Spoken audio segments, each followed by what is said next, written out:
In questo momento a Roma la firma della preintesa quadro sull'autonomia del Veneto. Il governatore Zaia a Palazzo Chigi assieme ai colleghi di Lombardia ed Emilia e su Twitter scrive: per scaramanzia ho la stessa penna con la quale ho indetto il referendum. Picco del gelo siberiano in Veneto, nella notte meno 9 gradi a Rovigo, ancora temperature record in montagna, la neve ha ricoperto Venezia, ma i fiocchi abbondanti sono previsti domani in tutta la regione. Alta tensione da ieri sera nell'ex base di Cona, migranti in rivolta per il mancato arrivo del pocket money, previsto l'arrivo del prefetto in mattinata. Inchiesta di Fanpage su Camorra e rifiuti, nell'ultima puntata ha svelato il volto dell'intermediaria nel finto affare illecito a Marghera, un architetto trevigiana. La donna si difende, tutta una montatura, pronta a denunciare. Giallo a Sernaglia della Battaglia nel Trevigiano, 92enne trovato dal nipote priva di sensi a terra in casa, sangue e alcune sedie rovesciate sul posto i carabinieri e la scientifica. Un artigiano vicentino denuncia la suocera per continui insulti, diffamazioni e pressioni psicologiche. La lite finisce tra avvocati, la donna paga 15.000 euro per far ritirare la querela. Un biglietto unico per viaggiare in treno e bus, la rivoluzione parte da domani, coinvolta l'area urbana di Venezia e quella extraurbana di Padova.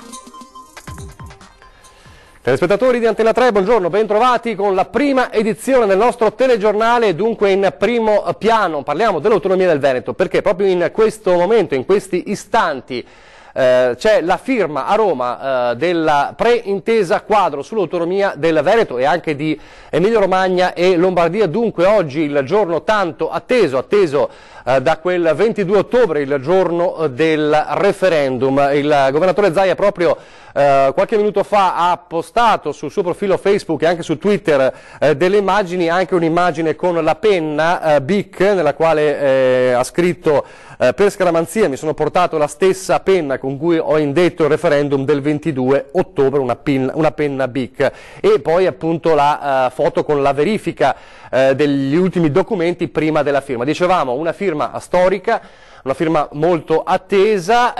A ricevere i tre governatori di Veneto, Lombardia ed Emilia Romagna c'è il sottosegretario agli affari regionali Gian Claudio Bressa, che è stato delegato dal Premier Gentiloni a condurre il confronto, come di fatto ha fatto in questi mesi per condurre la trattativa. Si tratta, ricordiamo, di forme e condizioni particolari di autonomia che le regioni assumono, come prevede l'articolo 116 della Costituzione, con le 20 competenze concorrenti tra Stato e regioni, dal commercio con l'estero alla ricerca, all'energia, alle 3 competenze esclusive dello Stato: giustizia di pace, istruzione e tutela dell'ambiente. In sostanza le 3 regioni hanno chiesto le competenze, lo Stato ne ha misurato il costo e quindi calibrato le risorse in base ai nuovi compiti accordati all'amministrazione regionale. Le prime a muoversi Veneto e Lombardia, come sappiamo, grazie anche al referendum, e poi l'Emilia Romagna. Dunque in questi momenti a Palazzo Chigi la firma, e vi chiaramente renderemo conto di tutta questa giornata importante, storica per il Veneto,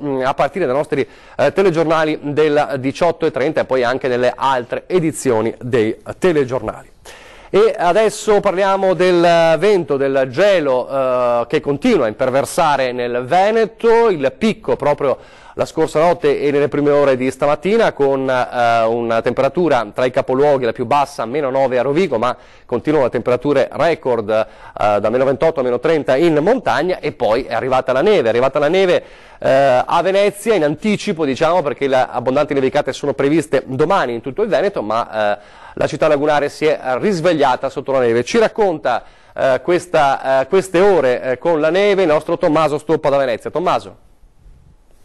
Sì, buongiorno a tutti da una Venezia imbiancata. Sono circa 5 centimetri di neve che ancora a quest'ora si possono vedere in quelle zone che non sono ancora state ripulite dai solerti e, bisogna dire, efficienti istruttori del comune. La neve ha cominciato a cadere questa notte con una punta di intensità verso l'alba, dando origine a questo paesaggio piuttosto romantico che potete vedere nelle immagini, ma non ha nevicato naturalmente soltanto a Venezia. Fiocchi sono caduti in tutta la pianura veneta, dove le temperature oscillano tra i -3 e i -5 gradi, con punte addirittura di -9, parliamo di pianura, nel Rodigino. Ben più seria la situazione in montagna, invece, dove il forte vento comunque ha impedito che ci fossero grossi accumuli, ma dove le minime sono molto basse, -10 o anche meno 20, vi do qualche località: a Pian del Cansiglio meno 14, a Val Visdende meno 23, al Pordoi siamo a meno 21, sulla Marmolada, che comunque a 3000 metri di altezza, siamo addirittura a meno 28 gradi, e la curiosità da registrare è a Dolina Campoluzzo, dove si è segnata una temperatura di meno 36,8 gradi, questa è una temperatura registrata sul fondo di una conca. Ulteriori aggiornamenti sulla situazione meteo nelle prossime edizioni del nostro telegiornale. Grazie anche a Tommaso Stoppa. Restiamo a Venezia per tornare a parlare delle tensioni all'ex base missilistica di Cona da ieri sera, tensioni che continuano anche questa mattina. Sul posto per noi c'è Anna Maria Parisi, ti vedo in diretta, ti vedo in video. Anna, a te. Sì, buongiorno, ci troviamo appunto qui da Cona, come hai detto tu Nicola, con i migranti che da ieri sera stanno protestando perché, lo si capisce bene dai cartelli che hanno esposti, nessun trasferimento, ovvero niente soldi, dicono, nessun trasferimento. Loro con il trasferimento intendono il pocket money, perché non ricevono appunto il sussidio quotidiano previsto per legge, i 2,50 € a quotidiani da un mese, quindi stanno reclamando perché non hanno i 700 di loro e più ospitati qui nella base militare di Cona i 70 € mensili, e nonostante ci siano state delle rassicurazioni da parte della prefettura che sarebbe arrivata una parte di questo pocket money, ovvero la metà, 35 €, loro continuano a protestare. Nel frattempo, mentre noi stiamo parlando, in base la tensione sta salendo sempre di più, anche per via della temperatura. Come vedete sta nevicando qui ed è arrivato proprio da pochissimo, da una decina di minuti, anche il nuovo commissario capo di Chioggia, Rosario Gagliardi, è arrivato qui perché la tensione è veramente altissima. I migranti protestano anche per le precarie condizioni in cui si trovano costretti a vivere, lo sappiamo bene, l'abbiamo documentato più volte nel corso dei nostri telegiornali, e adesso, se prima c'erano 2 barricate per accedere alla base, una era proprio qui alle nostre spalle, una era all'inizio della stradina che ci porta, con i migranti che non ci volevano, adesso invece ci hanno voluti portare loro stessi qui per dirci le condizioni in cui si trovano. Quindi tensione altissima, con una parte dei sindacati che sono in prefettura in questo momento per concordare anche con il viceprefetto il pagamento dei 100 operatori che non ricevono lo stipendio da oltre un mese.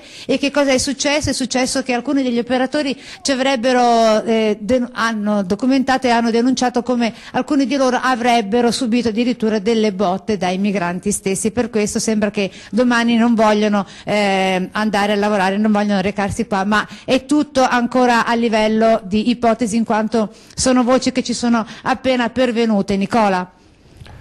Grazie. Anna Maria, riesci a farci sentire qualche voce dei migranti che hai lì con te?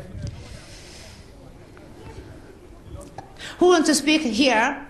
Chi vuole parlare qui per il telegiornale? Who wants to speak? How is the situation inside?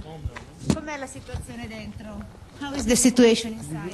The situation inside is very bad. We don't have no transfer, no pocket money, no document. They give us documents, we don't know why. Ecco, hai sentito, vogliono i documenti, vogliono il pocket money, cioè i soldi, e non sanno perché non li ricevono. Nobody told you why? Nessuno vi ha detto perché? Nobody told me, nobody told us. We just want to know why they have not paid us, no documento, no transfer. Yeah, it's not good.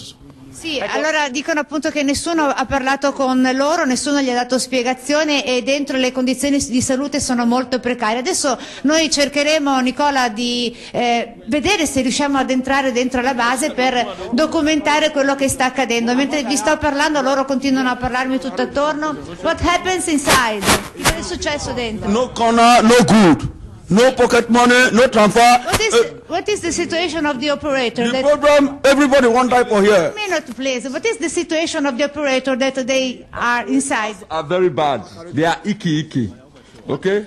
The Don't worry. operators are very bad. Why? Yes, the operators are very bad. They are icky, and they are not treating us well. Okay? They are not treating us well. We don't like these people. One, they don't give us pocket money. How do we enter train or Puma?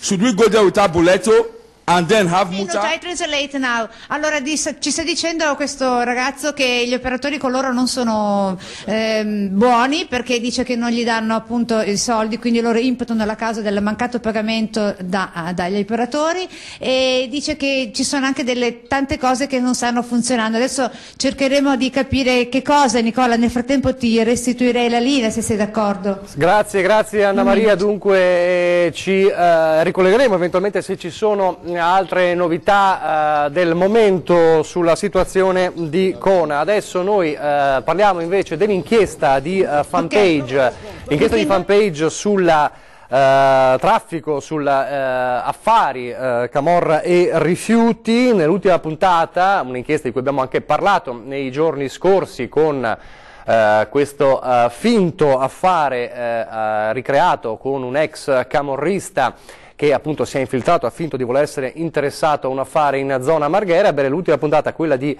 ieri sera, ha svelato anche il volto di quella che era l'intermediaria o la sedicente intermediaria per questi affari di riciclaggio, per questi affari appunto a Marghera. È una architetta trevigiana che appunto poi dopo la visione del servizio si è difesa, ha detto era tutta una montatura, denuncerò tutti. Anche se sono da rapina, possiamo pulire tutto, facciamo un po' di lavatrice, se non ne approfitti con queste operazioni servono perché mi fa un po' da spazzino, butta via un po' di robaccia che magari c'ha lì di dubbia provenienza o giri un po', a volte magari abbiamo qualche soldino che arriva un po' da... C'ho soldi proprio sporchi, lì l'abbiamo. Sangue. Va bene. Le parole della bioarchitetta, sedicente criminologa nel settore ambientale, ricca di contatti con ambienti politici. Sarebbe lei, la trevigiana Maria Grazia Canuto, la dama di mezzo, l'intermediaria che il sito giornalistico online Fanpage mostra nella quarta puntata della sua inchiesta Bloody Money, andata in onda ieri sera, sui traffici illeciti in Campania, traffici che si allungherebbero a nord-est, a Marghera. La dama di mezzo, chiamata a fare da tramite tra una cordata di imprenditori locali e l'ex boss camorrista Nunzio Perella, infiltrato per il giornale a insaputa dei protagonisti. La proposta? Un'area per lo stoccaggio di rifiuti nelle vicinanze del porto commerciale di Venezia, dove riciclare denaro della camorra.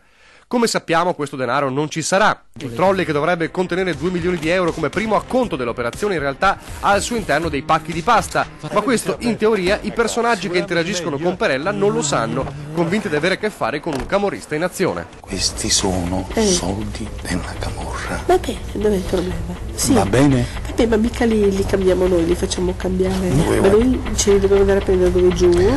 Te li faccio portare io? Dove tu mi dici? Sì. Della camorra sono Chi se ne frega. Faccio parlare con l'amministrazione, col sindaco, con l'ufficio. Dopodomani, se vuoi venire consulare. Dal Ministero dell'Ambiente assicurano di non conoscerla, di non averci mai avuto a che fare, da Venezia anche. La fortuna è che abbiamo delle buone alleanze politiche. Perché ti dico che bisogna correre? Perché finché abbiamo questa politica, entro un anno dobbiamo fare tutto. Perché dopo non è facile governare una città come Venezia. Se ci capita un cacciare, io non so. Diventa un parco tecnologico di quelli virtuali dove ci mettono piantine. Finita nell'occhio del ciclone, la trevigiana si difende. Stavo al gioco, avevo capito che si trattava di una montatura incredibile. Io ho accettato e portato avanti l'iniziativa perché volevo vedere fino a che punto intendeva arrivare quell'uomo per poi denunciare tutto. Ero già pronta, avevo già allertato i miei legali. Dunque, tutta una bolla di sapone, con la donna pronta a querelare. Questi sono soldi della camorra. Va bene, dov'è il problema? La questione mafie, le mafie che si infiltrano nel settore dell'economia resta un problema, comunque una piaga di cui si è parlato in un convegno organizzato da Regione Veneto e a viso pubblico e aperto a polizie locali, amministratori e cittadini. C'è C'era una volta la mafia della Lupara e della Coppola, dei piccoli padrini di paese in una società feudale, ma quella è storia. Oggi la mafia è un'altra cosa, ha altri interessi, ha altri obiettivi. La criminalità organizzata è diventata manageriale, punta ai grandi business e i boss sono colletti bianchi. Il loro habitat è la finanza, l'economia, che dovrebbe essere il motore produttivo del paese e invece ha delle scorie, anche qui a nord-est. La cosa di cui dobbiamo essere coscienti è che questi affari sono possibili perché anche in territorio veneto ci sono pezzi di imprenditoria, pezzi del mondo delle professioni che svolgono servizi e cercano i mafiosi per fare affari con essi. È una minoranza, ma è importante trovarla, è importante espellerla per fare spazio all'imprenditoria sana. Abbiamo ricostruito le sentenze e le operazioni di mafia nel centro-nord Italia dal 2005 al 2014 e ne abbiamo recuperate 120, che vuol dire di media uno al mese. Un quarto dei soggetti che sono stati condannati in realtà non è condannato per i reati tipici, no? La pistola, la droga, lo spaccio, le armi, la prostituzione, è condannato perché amministratore o proprietario di aziende che supportavano e davano una mano alle varie organizzazioni criminali. Il Veneto possiamo dire che è una comunità da un punto di vista economico e sociale ancora sana, ma non è esente da questi fenomeni di infiltrazione, quindi bisogna mantenere la guardia molto alta e anche le istituzioni devono dotarsi di strumenti soprattutto di prevenzione e di diffusione della cultura della legalità. Cultura della legalità. È necessario vaccinare la società dal virus della mafia. Così nascono seminari come quello di oggi a Verona, finanziato dalla Regione Veneto e gestito da Avviso Pubblico, rivolto alle polizie locali, agli amministratori, ai cittadini. Tutti devono sapere, perché solo la conoscenza è nemica dell'ignoranza, della violenza, della criminalità. Il fine di questi corsi è molto importante, significa divulgare conoscenza corretta dei fenomeni e portare a conoscenza dei nostri amministratori veneti buone prassi messe in atto in territori dove già questo fenomeno si è presentato, perché vorrei ribadirlo che è possibile affrontare questi fenomeni e anche a sconfiggerli. Ci richiede la linea da Cona la nostra Anna Maria Parisi. Anna. Vedo che ti sei avvicinata. Sì, stavamo cercando di entrare perché così ci avevano detto una parte dei migranti, ma poi è successa una specie di rissa proprio tra i migranti stessi perché alcuni ci hanno impedito l'accesso, ci hanno impedito di entrare chiudendoci in faccia il portoncino in quanto non eravamo graditi. Perché? Perché dicono qui molti giornalisti ci promettono di aiutarci ma nessuno fino adesso ci è riuscito, quindi ci sono stati sono divenuti alle mani proprio due gruppi distinti di migranti, quelli che volevano farci entrare perché documentassimo come stanno vivendo e quelli invece che non ci hanno assolutamente permesso che questo accadesse. Quindi la polizia con il nuovo commissario capo Gagliardi è ancora dentro, sta cercando di mediare con i lavoratori che sarebbero stati picchiati da una parte di questi migranti. E per il momento è tutto, vi restituisco la linea, maggiori aggiornamenti nel corso delle prossime edizioni dei nostri telegiornali. Nicola. Grazie Anna Maria Parisi. Adesso il giallo di una anziana trovata priva di sensi e con chiazze di sangue a terra in casa dal nipote nel Trevigiano. È stata trovata priva di sensi a terra dal nipote che ha immediatamente chiamato i soccorsi. La donna, 92 anni, è stata ricoverata in ospedale in condizioni serie. A terra chiazze di sangue, un giallo che i carabinieri stanno cercando di risolvere. Cos'è accaduto in via Trevigiana? Nulla escluso. Potrebbe essere stato un malore e poi essere caduto a terra come un'aggressione. Certo è che sulla credenza c'erano alcune banconote che nessuno ha toccato. Sul posto sono arrivati gli uomini della scientifica che hanno effettuato tutti gli accertamenti ed i rilievi all'interno dell'abitazione. Non sarebbero stati riscontrati segni di effrazione a porte e finestre, né sarebbero stati saccheggiati armadi e cassetti. La donna, suocera del sindaco di Farra di Soligo Giuseppe Nardi, probabilmente aveva tentato di trascinarsi fino al bagno. Ogni pista viene valutata attentamente. A trovarla, come detto, il nipote ieri sera. Dai primi accertamenti l'anziana sarebbe rimasta a terra sul pavimento diverse ore. Le indagini sono in corso. Lei in ospedale non sarebbe ancora riuscita a raccontare cosa sia accaduto. Adesso una brevissima pausa pubblicitaria.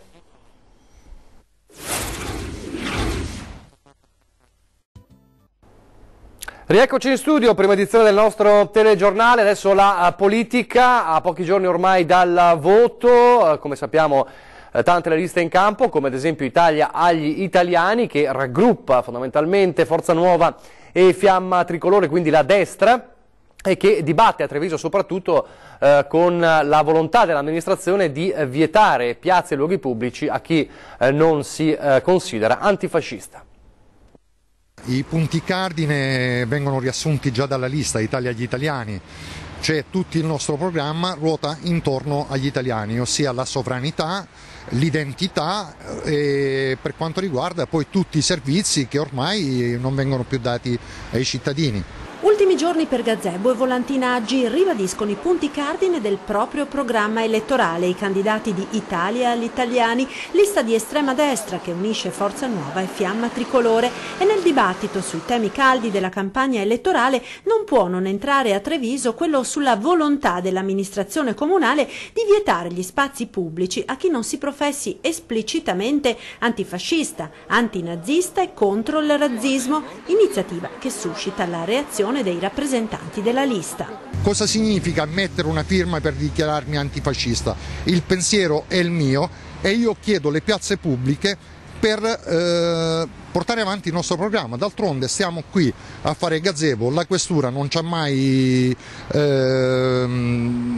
dato nessun esito negativo a farlo e d'altronde lo vede anche lei, siamo qui molto tranquillamente e quali rigurgiti neofascisti.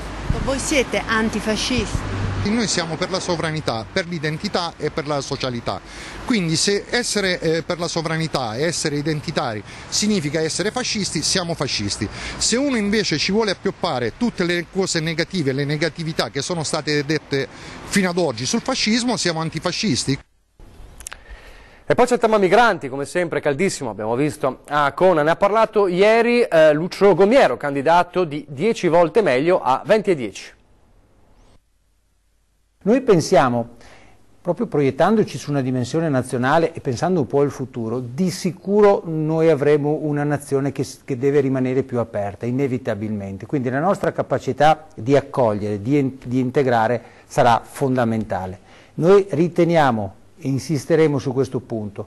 Il lavoro, i lavori nuovi e i posti di lavoro diventeranno l'elemento, il veicolo più facile per poi integrare queste persone. In questa fase storica anche il Veneto, che pure soffre meno di altre regioni, ha le difficoltà per integrare i migranti. Ricordiamoci una cosa quando facciamo le proiezioni del futuro. Oggi l'8% del PIL, l'8% della ricchezza italiana è generata da imprese gestite da persone che sono migrate qui 30, magari 20, 10 anni fa. Oggi. Assolutamente. Oggi questo è il punto. Oggi questa macchina si è inceppata per gli italiani e quindi si inceppa anche per chi migra in Italia. Torniamo alla cronaca, quando si dice avere problemi con la suocera, un caso davvero estremo e singolare a Vicenza.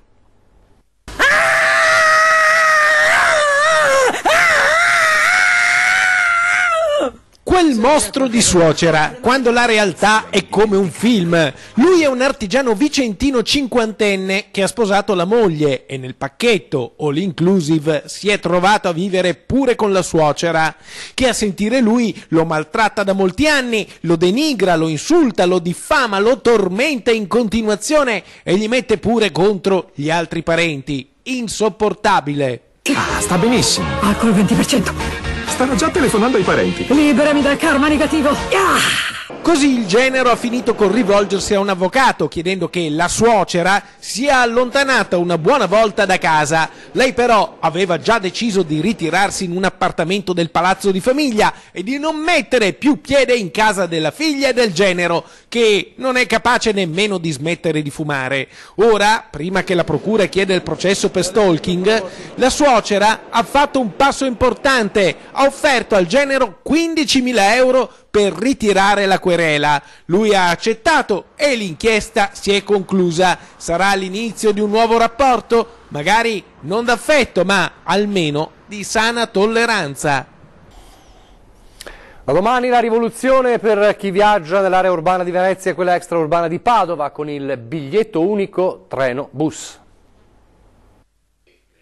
Un biglietto unico per viaggiare in treno, bus, corriera, tram e vaporetto, accordo regionale che dopo Treviso permette di collegare anche Padova e Venezia pure nelle linee extraurbane. E oggi siamo qui con Trenitalia, VM e ACTV per presentare quest'ulteriore passo che va verso un miglioramento del servizio del trasporto pubblico locale nel Patreve, quello che è tutta la zona di Venezia, Padova e anche Treviso. Assolutamente c'è un forte utilizzo del trasporto pubblico locale. Qui parliamo di Venezia e di una parte della zona metropolitana, ma arriviamo fino a Padova. Dal prossimo 1° marzo lo si potrà acquistare direttamente dal proprio telefonino utilizzando la specifica applicazione e a breve anche attraverso i sistemi di vendita di Trenitalia. Le nuove tipologie di abbonamenti mensili integrati disponibili nella versione ordinaria e per gli studenti. Credo che questa domanda di flessibilità nell'utilizzo di scelta, flessibilità della scelta dell'utilizzo del mezzo da utilizzare fosse una domanda che era lì da molto tempo. Abbiamo trovato una soluzione, abbiamo concordato con Ferrovie dello Stato delle tariffe e quindi credo che abbiamo fatto un qualcosa nell'interesse dei nostri clienti e dei nostri viaggiatori. Accordo che apre la strada al sistema metropolitano con un obiettivo comune: lasciare a casa l'auto. È un risultato eccezionale, ricercato dalla Regione Veneto da tanti anni, ma con la forte spinta del sindaco metropolitano Luigi Brugnaro ci siamo riusciti. Siamo in chiusura, vi ricordo l'appuntamento con la programmazione, fra pochissimo ore 13 il Veneto del futuro, parliamo di economia e appunto di scenari futuri con Roberto Rizzo, presidente di The 3D Group, Alessandra Polin, presidente del gruppo Giovani Imprenditori Un'Industria Treviso e Paolo Bucciol, direttore generale di Comita. E poi questa sera 20:10 con il viaggio tra i candidati al 4 marzo con Carlo Cardona di Casa Pound e Giulio Cesare Giorgino, Partito Repubblicano ALA. Vi lascio adesso le previsioni del tempo, grazie per averci seguito, arrivederci.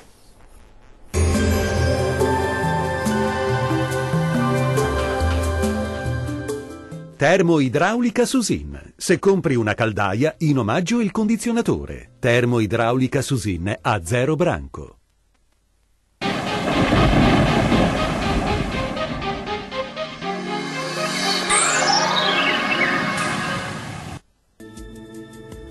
Prosegue un tempo asciutto e stabile sul Triveneto con qualche nube ma anche con ampi spazi soleggiati. Nel dettaglio la situazione di mercoledì 28 febbraio. Sul Veneto a prevalere sarà un tempo stabile, qualche nube in più su Trevigiano, Bellunese, Padovano e Vicentino, mentre altrove non mancheranno ampi spazi soleggiati, al massimo con poche nubi sparse. Diamo uno sguardo alle temperature, le minime saranno comprese tra -5 e -2 gradi, massime fredde tra -1 e 2 gradi circa. Spostiamoci ora a vedere la situazione del Friuli Venezia Giulia. Anche qui sarà asciutto e stabile, ampio soleggiamento con cielo al massimo poco nuvoloso, ma con qualche addensamento in più sul Pordenonese.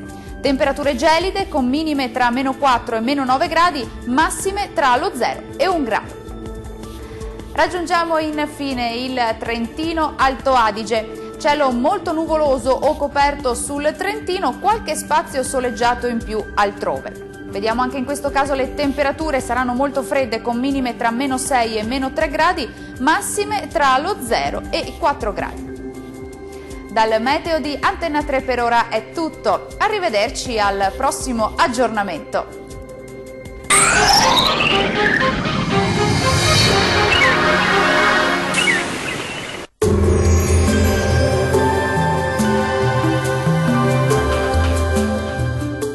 Termoidraulica Susin. Se compri una caldaia, in omaggio il condizionatore. Termoidraulica Susin a 0 branco.